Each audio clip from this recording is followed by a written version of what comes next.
So let's compare now Server Core versus Nano Server, because these are going to be the two big ones that you've got to choose from, determining which one's appropriate in a particular environment. Of course, there's the desktop experience as well. So ease of installation, well, Core Server is the default installation option from the media.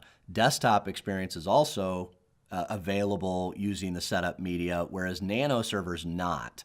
So Nano Server is going to require us to use PowerShell to create an installation image. So in the area of ease of installation, you'd have to side with Server Core or the desktop experience.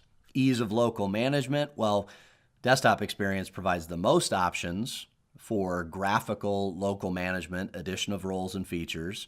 Core Server does provide fewer options, but it still has local sign-in, whereas Nano Server is dependent almost entirely on remote management.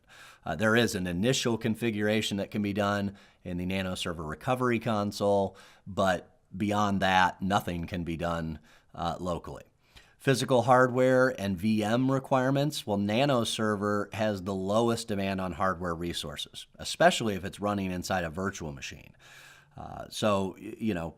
You're going to, if you're looking for that minimal footprint, Nano Server is the obvious choice. Core Server is going to require more resources, but it doesn't require nearly as many resources as the desktop experience.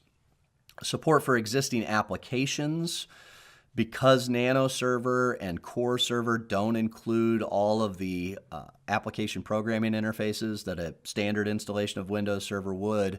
That means that you might have to modify existing applications to work in that type of environment. So if you have a need to support existing applications, the desktop experience is probably the way to go. Security requirements, the reduced attack surface from vulnerabilities results basically, it comes from, the reason you have that is because you've got a reduced set of features, services, open ports, and so on. Nano Server provides the smallest attack surface. Server Core is a step above that. And then the desktop experience, of course, is the maximum that you could have. Ease of maintenance and uptime. Here again, Nano Server, Core Server, there are going to be far fewer updates and patches that are applicable. In that order, Nano Server will have the fewest, Core Server will have a little bit more, but still far less than the desktop experience. Current and future roles and features, well, Nano Server's optimized for as small a number of roles and features as possible. Some roles we already mentioned, like ADDS, DHCP, are not available on Nano Server. So it is possible for you to be able to install some roles and features later if they make changes to the operating system.